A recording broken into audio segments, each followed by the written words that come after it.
നമുക്ക് കിട്ടിയിരിക്കുന്നത് സാംസങ്ങിൻ്റെ M31 എന്ന് പറഞ്ഞ മോഡൽ. കംപ്ലയിൻറ്റ് എന്ന് പറയുമ്പോൾ സി പി യുവിൻ്റെ കംപ്ലയിൻറ്റ് ഇതുപോലെ സ്റ്റെക്കായിട്ടൊക്കെ നിൽക്കുക എന്ന് പറയുന്നത്. സി പി യു എന്ന് പറയുമ്പോൾ നമുക്ക് ബോർഡിൻ്റെ ഉള്ളിൽ ഇതാണ് നമ്മൾ സി പി യു എന്ന് പറഞ്ഞ സാധനം. ഇത് എങ്ങനെയൊക്കെ കംപ്ലയിൻറ്റ് ഉണ്ടാകുന്ന വെച്ചിട്ടുണ്ടെങ്കിൽ ഒന്നെങ്കിൽ ലോഗോ സാംസങ്ങിൻ്റെ ലോഗോയിൽ സ്റ്റെക്ക്, അല്ലെങ്കിൽ ചാർജ് കുത്തിക്കഴിഞ്ഞാൽ ചാർജിങ്ങിൻ്റെ ലോഗോയിൽ സ്റ്റെക്ക്, അല്ലെങ്കിൽ റീസ്റ്റാർട്ട്, ചിലപ്പോൾ ഡെഡ് വരെ ആവാറുണ്ട്. അപ്പോൾ ഇതിൻ്റെ സാംസങ്ങിൻ്റെ സി പി യു എന്ന് പറയുന്നത് ഡബിൾ ഡെക്കറാണ്. ഇതിൻ്റെ ഫുള്ള് ഡീറ്റെയിൽ ഇവിടെയാണ് ഞാൻ ഇട്ടത്. ആദ്യം എന്തായാലും നമ്മളൊരു ഏകദേശം ഒരു 320 ആ റേഞ്ചിൽ ഹീറ്റിൽ അത്യാവശ്യം മെല്ലെ ഇങ്ങനെ ചുരുട്ടിയിട്ട് അതിൻ്റെ റാം അങ്ങോട്ട് സെപ്പറേറ്റ് ചെയ്യുക, മെല്ലെ എടുക്കുക. അതായത് ഒരിക്കലും തിരക്ക് കൂട്ടണ്ട, സാംസങ് ആണ്, അതുകൊണ്ട് മെല്ലെ എടുക്കുക. രണ്ടാമത്തതിന് ശേഷം അതിൻ്റെ സി പി യു എടുക്കുന്ന സമയത്ത് അവിടെ ഏതെങ്കിലും കപ്പാസിറ്റർ കമ്പോണൻസ് ഉണ്ട്, എടുത്ത് മാറ്റി വെക്കുക, അല്ലാണ്ട് എടുത്ത് ചാടിക്കളയാനല്ല കേട്ടോ.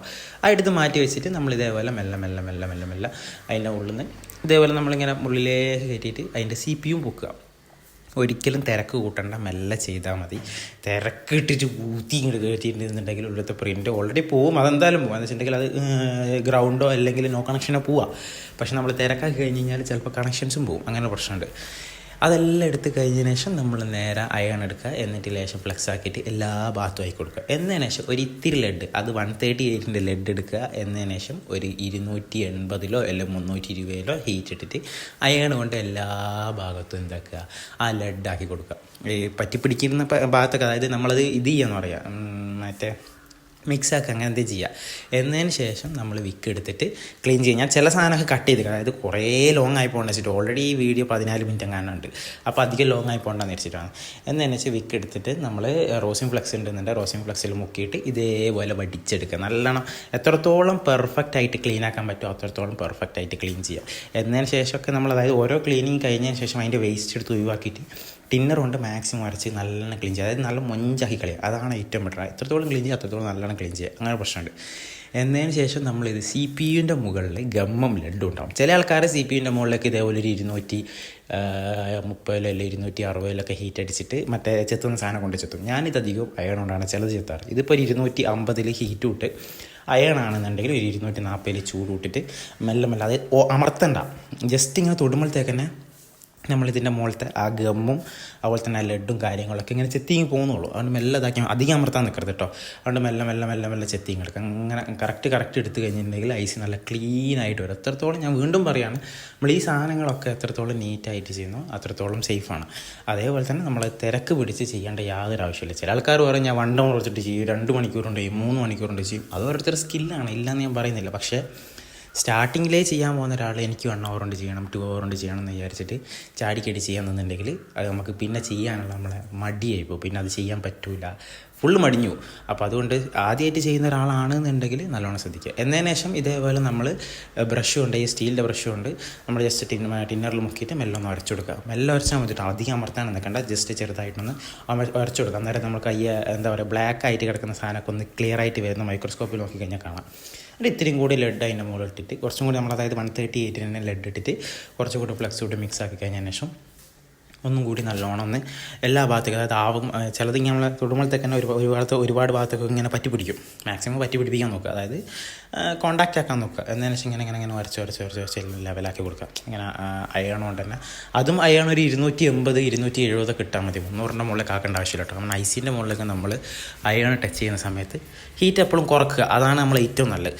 എന്നതിന് ശേഷം ഇങ്ങനെ വരച്ചും കാട്ടി ഇങ്ങനെ ചേർക്കുക. ഈ സാധനങ്ങളൊക്കെ ഞാൻ ഫുള്ള് ഡീറ്റെയിൽ ആയിട്ട് വീഡിയോ എടുക്കുന്ന 2 കാര്യത്തിന്. ഒന്ന്, സർവീസർമാർക്ക് പഠിക്കാൻ പറ്റുന്നവർക്ക് പഠിക്കാനും, 2 കസ്റ്റമേഴ്സിന് കാണാനും, നിർബന്ധിച്ച് പെട്ടെന്ന് ചെയ്തു തരണം, അങ്ങനെയാണ് ഇങ്ങനെയാണ്. പിന്നെ ചില സർവീസർമാരെ പുച്ഛത്തോടെ കാണുന്ന ആൾക്കാർക്ക് വേണ്ടിയിട്ടാണ്. അതായത് ഓരോ ഫീൽഡിനും ഓരോന്നിൻ്റേതായ ബുദ്ധിമുട്ടുണ്ട്. മൊബൈലിൻ്റെ, അതായത് ചില ആൾക്കാരോട് ഇപ്പോൾ ചോദിക്കും ഇഞ്ച പണി എന്നാൽ മൊബൈൽ സർവീസർ എന്ന് പറയുന്നൊരു പുച്ഛത്തോടെ നോക്കുന്ന ആൾക്കാരുണ്ട്. ചെറിയ പണിയല്ല മൊബൈൽ സർവീസ് എന്ന് പറയുന്നതും, അത്യാവശ്യം മെനക്കെട്ട പണി തന്നെയാണ്. അത് ചെയ്യുന്നവർക്ക് അതറിയുള്ളൂ, അതിനെ പറ്റി അറിയുന്നവർക്ക് അതറിയുള്ളൂ. ഓരോ പണിക്കും അതിൻ്റേതായ ബുദ്ധിമുട്ടുണ്ട്. അല്ലാണ്ട് ഈ എന്താ പറയുക, വലിയ IT ജോബിനും മറ്റേ അങ്ങനത്തെ വലിയ ജോബിന് മാത്രമേ മറ്റേ എല്ലാവർക്കും വലിയ ഇതുള്ളൂ എന്നല്ല, എല്ലാത്തിനും അതിൻ്റേതായ ഇതുണ്ട്. ഇത് അറിയുന്നവർക്ക് ഇത് ചെയ്യാനും പറ്റുള്ളൂ, അങ്ങനെയുണ്ട്. അറിയാത്ത ഒരാൾക്ക് വന്നു കഴിഞ്ഞാൽ ചെയ്യാനായിട്ട് പറ്റിയില്ല. ഞാൻ അങ്ങനെ ആരും ഉദ്ദേശിച്ചിട്ട് പറഞ്ഞല്ലോ കേട്ടോ. ഈ മൊബൈൽ സർവീസ് എന്നുള്ളൊരു ഫീൽഡ് ചില സമയത്ത് പറയുമ്പോൾ ചില ആൾക്കാരുടെ മുഖത്തൊരു പുച്ഛാണ്, അതുകൊണ്ട് ഞാൻ അങ്ങനെ പറഞ്ഞത്. പോട്ടെ, ഞാൻ പറഞ്ഞത് നിങ്ങൾക്ക് മനസ്സിലാവുന്നതായിരിക്കും. പിന്നെ കസ്റ്റമേഴ്സിന് മെയിനായിട്ട് കാണാനും കൂടിയിട്ടാണ്. ഇത്രയും മെനക്കേടിട്ട് തന്നെയാണ് നിങ്ങൾ ഓരോ ഫോണും ചെയ്യുന്നത്. കാരണം റെഡി ആയില്ലെങ്കിലും ഞങ്ങൾക്ക് ഉണ്ടാകുന്ന വിഷമം അങ്ങനെയാണ്. കാരണം ഒരു ഫോണൊക്കെ ചെയ്യാന്ന് പറയുമ്പോൾ അത്രയും നേരം ഇൻവെസ്റ്റ് ചെയ്യണം, അതുകൊണ്ടാണ്. ഇനി അതിന് ശേഷം നമ്മൾ ഈ സാംസങ്ങിൻ്റെ ഈ സിപ്പിൻ്റെ മുകളിൽ കപ്പാണ് വരിക, കപ്പ് പോലത്തെ സാധനം. അപ്പോൾ അത് ക്ലീൻ ചെയ്യാൻ അതിൻ്റെ മുകളിൽ ഗം ഉണ്ടാവും. ഞാൻ ഈ മെക്കാനിക്കിൻ്റെ ഈ സാധനം ഒരു ഗമ്മ് ക്ലീൻ ചെയ്യുന്നൊരു സാധനം കൈൻ്റെ മുകളിൽ കക്കിൻ്റെ പൊള്ളി കൂട്ടും, അത് ജസ്റ്റ് ഇതിൻ്റെ മുകളിലാക്കി കൊടുക്കും. ചില ആൾക്കാർ ഈ കപ്പിൻ്റെ ഉള്ളിലത്തെ ലെഡ് ഒഴിവാക്കിയിട്ടാണ് ആക്കൽ. ഞാൻ അതിൻ്റെ മുമ്പേ ആക്കി കൊടുക്കാറുണ്ട്. ഓരോരുത്തർ ഓരോ രീതി. അതിൻ്റെ മുകളിലാക്കിയിട്ട് ഒരു 5 മിനിറ്റ് 10 മിനിറ്റ് നേരത്തേക്ക് നമ്മൾ എന്ത് ചെയ്യുക, CPU അവിടെ മാറ്റി വെക്കുക. ഇനി അടുത്ത സാധനം എന്ന് പറയുമ്പോൾ നമ്മൾ റാം IC. ഈ റാം IC ആണ് നമുക്ക് അടുത്ത് ക്ലീൻ ചെയ്യേണ്ടത്. അതെന്തായാലും മറ്റേത് ക്ലീൻ ചെയ്ത ശേഷം CPൻ്റെ സെക്ഷനെ ക്ലീൻ ചെയ്തിട്ടുള്ളൂ, റാം ഫിക്സ് ചെയ്യുന്ന സെക്ഷൻ ക്ലീൻ ചെയ്തിട്ടില്ല. അത് ആ ഗമ്മൊന്ന് മെൽട്ടാൻ വേണ്ടിയിട്ട് വെച്ചാൽ. ഇനി ഇതേപോലെ തന്നെ നമ്മൾ ഹീറ്റ് അടിച്ചിട്ട് അത് അയൺ വെക്കണമെന്നില്ല, കാരണം വെച്ചാൽ അതിനവിടെ അധികം ഗമ്മൊന്നും ഉണ്ടാവില്ല. ഇതേപോലെ ഒരു 250 ഹീറ്റ് ഇട്ടിട്ട് നമ്മൾ ഈ ചെത്തുന്ന സാധനം കൊണ്ട് മെല്ലെ മെല്ലെ ചെത്തി എടുത്തിട്ട് നമ്മളിത് മെല്ലെ നമ്മൾ വിക്കൊണ്ട് വടിച്ചെടുക്കുക. ഇതും റോസിംഗ് ഫ്ലക്സൊക്കെ ആക്കുകയാണെന്നുണ്ടെങ്കിൽ നല്ല സുഖസുന്ദരമായിട്ട് കിട്ടിക്കോളൂ കേട്ടോ. വെറുതെ മറ്റേ നിങ്ങൾക്ക് ഏതാണ് സൗകര്യം, നിങ്ങളടുത്ത് ഏതാണുള്ളത് അതാക്കിയാൽ. റോസിംഗ് ഫ്ലക്സ് എന്ന് പറയുമ്പോൾ ഏകദേശം ഒരു 25 രൂപ കണ്ടേ ഉള്ളൂ. അവിടെ ആക്കിയാൽ മതി, സുഖമാണ്.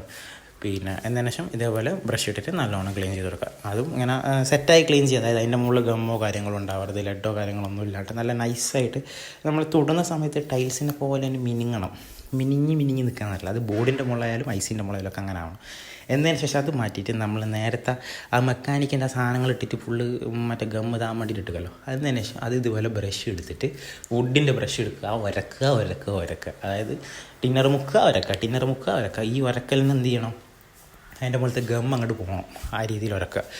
മറ്റേ വുഡിൻ്റെ ബ്രഷ് ഭയങ്കര ഹാർഡുള്ളൊന്നും എടുക്കണം കേട്ടോ. ഒരു മീഡിയം ഹാർഡുള്ള സാധനം എടുത്തിട്ട് വരച്ചാൽ മതി. കുഴി പൊട്ടിപ്പോകുന്ന രീതിയിലൊന്നും മറ്റേതാക്കരുത് കേട്ടോ. നമ്മളെ ചേരീനെ കൊണ്ട് നമ്മളെ ഡ്രസ്സിൻ്റെ മുകളിലോട്ട് വരക്കുന്നതിനോട് വരച്ചിട്ട് കുയ്യൊന്ന് പൊട്ടിപ്പോയി എന്നോട് പറയാറ്. എന്നതിന് ശേഷം നമ്മൾ ഇത്തിരി ഫ്ലക്സ് എല്ലാ ഭാഗത്തും ആക്കിയിട്ട് നമ്മൾ അയണിനെ കൊണ്ട് ഒരു 260-270 ഹീറ്റ് ഇട്ടിട്ട് ഒരു പരന്ന അയണിനെ കൊണ്ട് മുകളിൽ കൂടി ഇങ്ങനെ തലോടുക. ചില ആൾക്കാർ ഇത് തലോടി ഇത് മൊത്തം എടുത്തിട്ട് ഓരോ ഹോളിൻ്റെ ഉള്ളിലും പോയിട്ട് ഇങ്ങനെ അയൺ കൊണ്ട് ഇതാക്കിയിട്ട് ലെഡ് എടുക്കാറുണ്ട്. അങ്ങനെ എടുക്കുക, കുഴപ്പമൊന്നുമില്ല, അതും ഏറ്റവും നല്ലതാണ്. പക്ഷേ ഇങ്ങനെ ഈ എടുക്കലിന് ഒരുവിധം ലെഡുകളൊക്കെ ഇങ്ങ് പോരും. എന്നതിന് പക്ഷേ മൈക്രോസ്കോപ്പിൽ നോക്കിക്കഴിഞ്ഞാൽ ലെഡുകളൊക്കെ പോയിട്ടുണ്ട് എന്ന് തോന്നുകയാണെന്നുണ്ടെങ്കിൽ യാതൊരു പ്രശ്നമില്ല, അങ്ങനെ തന്നെ അറിയപ്പെടുക. പോയിട്ടില്ല എന്നാണെന്നുണ്ടെങ്കിൽ ഓരോന്നിലും പോയിട്ട് ഇങ്ങനെ ഒരു കൂർത്ത അയൺ കൊണ്ട് ഇങ്ങനെ മെല്ലെ തോണ്ടിയെടുക്കണം. ഞാനിങ്ങനെ എടുക്കുമ്പോഴത്തേക്ക് ഒരുവിധമൊക്കെ പോകാറുണ്ട്. ഇനി ഇൻ കേസ് പോയിട്ടില്ല എന്നാണെന്നുണ്ടെങ്കിൽ ഞാനത് എടുത്തിട്ട് ഓരോ സാധനത്തിനുള്ളിൽ ഇങ്ങനെ തോണ്ടി കാരണം അത്രയും കുഴി ഉണ്ടാവും.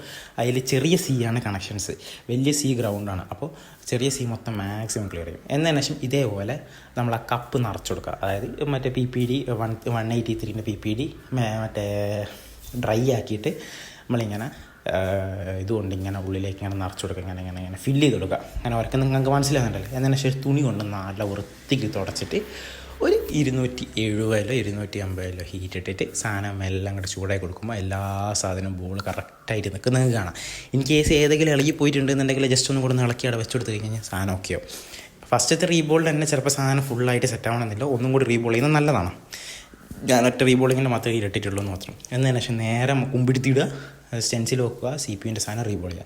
ഈ CPUൻ്റെ സാധനം റീബോൾ ചെയ്യുന്ന സമയത്ത് ഫസ്റ്റ് റീബോളിങ്ങിന് തന്നെ എല്ലാ ബോളും ഓക്കെ ആണെന്നുണ്ടെങ്കിൽ ചെത്തേണ്ട ആവശ്യമില്ല. പക്ഷെ നമ്മൾ ആ ഫസ്റ്റ് റീബോൾ ചെയ്യുന്ന സമയത്ത് എന്തെങ്കിലും ഒരു ഡൗട്ട് നമുക്ക് തോന്നി, അതായത് ആ ഭാഗത്ത് ശരിയായിട്ടില്ല എന്നാണെന്നുണ്ടെങ്കിൽ മാത്രം ചെത്തിയാൽ മതി. ഞാൻ ചെയ്ത സമയത്ത് എനിക്കൊരു സൈഡ് കറക്റ്റായി എന്ന് എനിക്ക് തോന്നിയില്ല, അതുകൊണ്ട് മാത്രമാണ് ഞാൻ ചെത്തിയത്. എന്നതിന് ശേഷം ഞാൻ ഒന്നും കൂടി എന്ത് ചെയ്ത് മറ്റേ ലെഡ് ഇട്ട. അപ്പോൾ ഇതെന്തായാലും ഒരു ലെയറായി. അങ്ങനെ രണ്ടാമത്തെ ലെയർ വരുന്ന സമയത്ത് എന്തായാലും ചെത്തണം. അതായത് ആദ്യത്തെ ഒരു ലെയറിൽ നമുക്ക് ഇട്ടിട്ട് കറക്റ്റ് ആയിട്ടില്ല എന്നുണ്ടെങ്കിൽ നമുക്ക് വേണമെന്നുണ്ടെങ്കിൽ ഫുള്ള് ക്ലീൻ ചെയ്ത് ഒന്നും കൂടി ചെയ്യാം. പക്ഷേ കറക്റ്റ് ആയിട്ടില്ലെങ്കിൽ ഒന്നും ഇങ്ങനെ വേണമെങ്കിൽ ഇങ്ങനെയും ചെയ്യാം, നിങ്ങളുടെ സൗകര്യം പോലെ. ഞാൻ രണ്ടാമത്തെ പ്രാവശ്യം ഇട്ടിട്ട് എനിക്ക് കറക്റ്റായി തോന്നിയപ്പോൾ ഞാൻ ജസ്റ്റ് ഒരു ചെത്തിലെത്തിയിട്ട് പിന്നെ ഞാനങ്ങ് ഹീറ്റ് അടിച്ചതാണ്. അപ്പോൾ ഓവറായിട്ട് ലെഡ് ഇട്ട് ചെത്തി കളിക്കുന്ന സമയത്ത് നമ്മളെ സ്റ്റെൻസിലും കേടാവും, പിന്നെ നമ്മൾ അതിൻ്റെ മുകളിൽ ഇങ്ങനെ ഇരിക്കൽ തന്നെ ഉണ്ടാവുള്ളൂ. അതുകൊണ്ട് 1-2 പ്രാവശ്യത്തിനുള്ളിൽ മാക്സിമം റീബോളിങ് സെറ്റാക്കാൻ നോക്കുക. എന്നതിന് ശേഷം IC എടുത്ത് മാറ്റി വെക്കുക. ICൻ്റെ മുകളിൽ എന്തെങ്കിലും ഉണ്ടോ നോക്കുക. ബാക്ക് സൈഡിൽ നമ്മളിത് ഇട്ട് മറ്റേ റീബോൾ ചെയ്ത് കഴിഞ്ഞാൽ ബാക്ക് സൈഡിൽ എന്തെങ്കിലും പറ്റിയിട്ടുണ്ടോ നോക്കണേ, കാരണം ബാക്ക് സൈഡിൽ നമ്മൾ ഫില്ല് ചെയ്ത് വെച്ചാൽ അങ്ങനെ പ്രശ്നമുണ്ട്. എന്നതിന് ശേഷം നേരെ ആ CPUൻ്റെ സൈഡിൽ കുറച്ച് ഫ്ലക്സ് ആക്കുക. 200 നമ്മളെ ഈ റീബോൾ ചെയ്ത് ആ സെയിം ഹീറ്റ് തന്നെ നമ്മൾ എന്ത് ചെയ്യുക, ഈ CPUൻ്റെ മുകളിൽ ഒന്ന് ജസ്റ്റ് ഒന്നും കൂടി മിനുക്കി കൊടുക്കുക. ഈ മറ്റേ ഫ്ലക്സ് ഇട്ടൊന്ന് മിനുങ്ങുമല്ലോ, അങ്ങനെ മിനുക്കി കൊടുക്കുക. അപ്പം നമ്മുടെ മെയിൻ സാധനം, അതായത് CPUൻ്റെ പരിപാടി അടക്കഴിഞ്ഞ്. ഇനി അടുത്ത റാം റീബോൾ ചെയ്യുക. റാം ഫിക്സ് ചെയ്യുന്ന സ്ഥലം നമ്മൾ എന്താക്കി കഴിഞ്ഞിട്ടുണ്ട്. ഇനി റാമിൻ്റെ ഈ മുകൾ ഭാഗത്തുള്ള IC കപ്പ് നമ്മൾ ഓൾറെഡി ഫില്ല് ചെയ്ത് കഴിഞ്ഞിട്ടോ. ഇനി മുകൾ ഭാഗത്തുള്ള ICയും ഇതേപോലെ തന്നെ റീബോൾ ചെയ്യും. അത് ഞാൻ ഏകദേശം 2-3 പ്രാവശ്യം അങ്ങനെ ചെത്തുന്നുണ്ട്. കാരണം വെച്ചിട്ടുണ്ടെങ്കിൽ റാമിൻ്റെത് ചെറിയ ഒരു ഭാഗത്ത് 2 ലെയറും ഒരു ഭാഗത്ത് 3 ലെയറും ഉള്ള രണ്ട് സൈഡിൽ 3 ലെയറും 2 സൈഡിൽ 2 ലെയറും ഉള്ള സെൻറ്ററിലൊന്നും ഇല്ലാത്തതുകൊണ്ട് കറക്റ്റായിട്ട് നിൽക്കുന്നില്ല. അങ്ങനെ ഇത് 2-3 പ്രാവശ്യം അങ്ങനെ ഞാനിങ്ങനെ ചെത്തിയിട്ട് വെച്ചിട്ടുണ്ട്. അത് 2-3 പ്രാവശ്യം അതിൽ കൂടുതൽ കളിക്കേണ്ട ആവശ്യമില്ല. അതിൽ കൂടുതൽ കളിക്കുന്ന സമയത്ത് പിന്നെ നമ്മൾ എന്താ വെച്ചിട്ടുണ്ടെങ്കിൽ സ്റ്റെൻസിലെടുത്ത് ഒഴിവാക്കി അതിൻ്റെ മുകളിൽ ഫുള്ള് ക്ലീൻ ചെയ്ത് പിന്നെ ഇടുന്നതാണ് ഏറ്റവും ബെറ്റർ. ഇല്ലാന്നുണ്ടെങ്കിൽ സ്റ്റെൻസിൽ കേടാവും, അങ്ങനെ ഒരു പ്രശ്നമുണ്ട്. അപ്പോൾ അതുകൊണ്ട് അത് മാക്സിമം ശ്രദ്ധിക്കുക. ഞാൻ വീണ്ടും പറയുകയാണ്, ഇടുന്ന സമയത്ത് 1-ലോ 2-ലോ 3-ലോ ഓക്കെ ആവുകയാണെങ്കിൽ ഓക്കെ, ഇല്ലാന്നുണ്ടെങ്കിൽ എടുത്ത് ക്ലീൻ ചെയ്ത് രണ്ടാമത് ഇടുന്നതാണ് ഏറ്റവും ബെറ്റർ. ഇല്ലെങ്കിൽ സ്റ്റെൻസിൽ കംപ്ലയിൻ്റ് ആവും. പിന്നെ നമ്മൾ വീണ്ടും പുതിയ സ്റ്റെൻസിലിന് വെയിറ്റ് ചെയ്യണം, അങ്ങനെ കുറേ പണിയൊക്കെ ഇല്ല. അതിനായിട്ട് നല്ല ആദ്യം തന്നെ ക്ലിയർ ചെയ്യുകയാണെന്നുണ്ടെങ്കിൽ നമുക്ക് തന്നെയാണ് സേഫ്, ഏറ്റവും നല്ലതും അതാണ്. എന്നതിന് ശേഷം ഇതേപോലെ ഇത്തിരി ഫ്ലെക്സ് ഇടുക, ഹീറ്റ് അടിക്കുക, നല്ലോണം മിനുക്കി കൊടുക്കുക. ഇതിൽ ഞാൻ CPU-ൻ്റെ തൊട്ട താഴെ തന്നെ ഗ്രാഫിക്സ് IC ഉണ്ട്, അത് ഞാൻ റിമൂവ് ചെയ്യുന്ന വീഡിയോ എടുക്കാൻ വിട്ടുപോയി. ആ ICയും കൂടെ എപ്പോഴും CPU ചെയ്യുന്ന സമയത്ത് ഗ്രാഫിക്സ് ICയും കൂടെ എടുത്തിട്ട് റീബോൾ ചെയ്തിടുന്നത് ഏറ്റവും ബെറ്ററാണ്. കാരണം വെച്ച് കഴിഞ്ഞാൽ അതിൻ്റെ അടുത്തേക്ക് ചൂട് തട്ടുന്നുണ്ട്, ഗ്രാഫിക്സ് IC എന്തായാലും മെൽട്ടാവും. അപ്പോൾ അതും കൂടി CPU ഫിക്സ് ചെയ്തതിന് ശേഷമാണ് കാണുന്നതെന്നുണ്ടെങ്കിൽ ഇൻ കേസ് നമ്മൾ എടുക്കുന്ന സമയത്ത് CPU തട്ടിപ്പോയി കഴിഞ്ഞാൽ അത് വീണ്ടും കപ്പ് മറക്കണം, CPU ഫില്ല് ചെയ്യണം, RAM ഫില്ല് ചെയ്യണം, ഇതൊക്കെ പണിയാണ്. അപ്പോൾ അതുകൊണ്ട് ഗ്രാഫിക്സ് IC സെപ്പറേറ്റ് ഞാൻ അതും കൂടെ കഴിച്ച് അതും കൂടെ റീബോൾ ചെയ്ത് വെച്ചതിന് ശേഷം ഫാൻ കൊണ്ട് ചൂടാക്കി, മറ്റേ ഫാൻ കൊണ്ട് തണുപ്പിച്ച്, ബോർഡ് എപ്പം ഓരോ ചെയ്യുന്ന സമയത്ത് തണുപ്പിക്കുന്നത് ഏറ്റവും നല്ലതാണ്. ബോർഡ് ഇങ്ങനെ തണുപ്പിച്ച് കൊണ്ടുവന്ന് അത് വീണ്ടും ഇതേപോലെ റോസിംഗ് ഫ്ലക്സ് ഇട്ട് നമ്മളെ CPU-ൻ്റെ പൊസിഷൻ നോക്കി. പൊസിഷൻ എന്ന് വെച്ചിട്ടുണ്ടെങ്കിൽ താഴെയാണ് C വരിക. ചെറിയ C താഴെയും വലിയ C മുകളിൽ. വലിയ C എന്ന് പറയുന്ന ഗ്രൗണ്ടാണ്, നമുക്ക് വലിയ പ്രശ്നമില്ല. ചെറിയ C എന്ന് പറയുന്ന സാധനമാണ് മുകളിലത്തെ സൈഡിൽ. ചെറിയ C എന്ന് പറയുന്ന സാധനമാണ് കണക്ഷൻസ്, അതായത് മറ്റേ ഗ്രാഫിക്സ് ICക്ക് നേരെ വരുന്ന സാധനം ചെറിയ C, അതാണ് താഴെ വരേണ്ടത്. അത് കറക്റ്റ് വെച്ച് ഇതേപോലെ നമ്മൾ ഒരു 320 അല്ലെങ്കിൽ 330 ഹീറ്റ് ഇട്ടിട്ട് നമ്മൾ മെല്ലെ റൊട്ടേറ്റ് ചെയ്ത് കൊടുക്കുക. അന്നേരം നമ്മൾ റോസിംഗ് ഫ്ലക്സ് കൂട്ടിയിട്ടുണ്ട്, ഓൾറെഡി ICൻ്റെ മുകളിൽ എന്താക്കിയിട്ടുണ്ട്, മറ്റേ ഫ്ലക്സ് ഓൾറെഡി ഇട്ടിട്ടുണ്ട്. അപ്പോൾ എന്തായാലും നമ്മളിത് ഹീറ്റാക്കി ഇങ്ങനെ വെക്കുന്ന സമയത്ത് ഒരു ഇത്തിരി ഫ്ലക്സ് പുറത്തേക്ക് വരും. അന്നേരം നമ്മൾ ട്യൂസർ കൊണ്ട് എന്ത് ചെയ്യുക, ചെറുതായിട്ടൊന്ന് തട്ടി കൊടുക്കുക. ചെറുങ്ങനെ തട്ടുമ്പോൾ ഒന്ന് അങ്ങോട്ട് പോയി തിരിച്ചിങ്ങോട്ടൊക്കെ തന്നെ വരും. ആ രീതിയിൽ IC ഇങ്ങനെ ഇളകി കളിക്കും. അപ്പോൾ നമുക്ക് IC ഫിക്സ് ആയി എന്നുള്ള ഉറപ്പാണ്. എന്നതിന് ശേഷം ഇതേപോലെ ഫാൻ എടുക്കുക, എന്നിട്ട് ഒന്ന് തണുപ്പിക്കുക.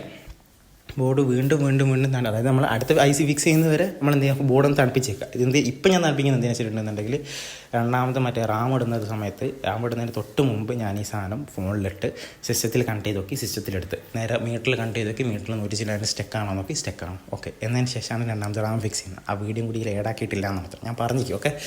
എന്നതിന് ശേഷം നമ്മൾ ഈ ICൻ്റെ മുകളിലുള്ള മറ്റേ നമ്മൾ ഫില്ല് ചെയ്ത കപ്പ് ഉണ്ടല്ലോ, അതിൻ്റെ മുകളിലേക്ക് ഇത്തിരി ഫ്ലക്സ് ആക്കി കൊടുത്തിട്ട് അതൊന്നും കൂടെ ഒന്ന് മിനുക്കിയെടുക്കുക. നമ്മൾ ആദ്യം നമ്മൾ CPU-ൻ്റെ സൈഡിൽ റീബോൾ ചെയ്തിട്ട് മിനുക്കിയ പോലെ ഒന്ന് ഫ്ലക്സ് ആക്കിയിട്ട് ഇതിൻ്റെ മുകൾ ഭാഗം ഒന്ന് മിനുക്കുക. നല്ലോണം മിനുങ്ങി തോന്നിക്കഴിഞ്ഞ് കഴിഞ്ഞാൽ നമ്മൾ RAM IC ഉണ്ടല്ലോ, RAM IC നമ്മൾ ഓൾറെഡി മറ്റേ ഫ്ലക്സൊക്കെ ഇട്ടിട്ട് സെറ്റാക്കി വെച്ചാണ്.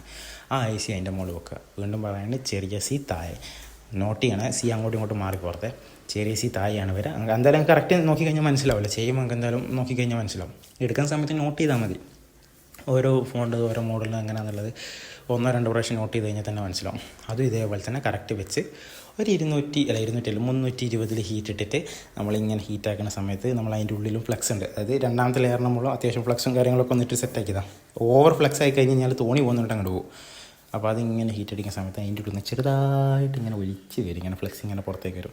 അന്നേരം അതും ഇങ്ങനെ ഇളക്കി കൊടുക്കുമ്പോൾ താഴെന്നല്ല, രണ്ടാമത്തെ മുകളിലത്തെ ലെയർ ഇങ്ങനെ ഇളക്കി കൊടുക്കുമ്പോൾ അതും ഒന്ന് അങ്ങോട്ട് പോയി തിരിച്ചിങ്ങോട്ട് വരും. അത് ഓവർ ഇളക്കി കഴിഞ്ഞാൽ കുണ്ട് മാറിക്കഴിഞ്ഞ് കഴിഞ്ഞാൽ രണ്ടാമത് കൊണ്ട് പണിയാണ്. ചെറുങ്ങനെ ഇളക്കി കൊടുത്തു കഴിഞ്ഞാൽ അങ്ങോട്ട് പോയി തിരിച്ചിങ്ങോട്ട് വരും. എന്നതിന് ശേഷം അതും ഇതേപോലെ ഹീറ്റ് ഇങ്ങനെ കൂളാക്കി കഴിഞ്ഞ് ഫുള്ള് സെറ്റാക്കി ഒരു 2-3 മിനിറ്റ് തണുപ്പിച്ചതിന് ശേഷം നമ്മൾ നല്ലോണം തുടച്ച് വൃത്തിയാക്കുക.